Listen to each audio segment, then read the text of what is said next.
Hoy queremos enviar respetuosamente un saludo y un reconocimiento a quienes durante tanto tiempo han sido factor determinante del cambio de nuestro país, de nuestros avances, de nuestros logros, de haber forjado grandes generaciones a través de todo este tiempo, de haber cambiado nuestra república, de haber cambiado y evolucionado toda la educación en nuestro país. Vaya desde aquí un saludo fraternal, con mucho respeto y con todo nuestro cariño y aprecio para todos los maestros del país, pero en particular a los maestros de nuestro distrito, a los maestros de Coatzintla, de Poza Rica, de Tihuatlán, de Castillo de Teayo, al que está en la ciudad, al que está en el campo, al que lucha cada día por dar lo mejor de sí e ir puliendo esos diamantes en todos lados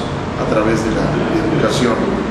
Sabemos que la educación juega un papel muy importante en la vida de nuestro país. Sabemos que la educación nunca será un gasto, siempre será una inversión.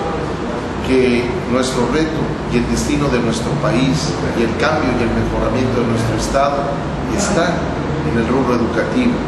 Pero para lograr y conseguir eso, debemos de seguir contando con el compromiso, con el esfuerzo, pero sobre todo con ese espíritu y esa vocación de todos los maestros, a las organizaciones sindicales, a quienes las dirigen, a toda esa gente comprometida que ha logrado ir cambiando Veracruz, que ha logrado ir cambiando nuestro país.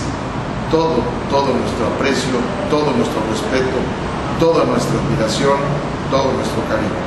Muchas felicidades, maestros y maestras de este distrito.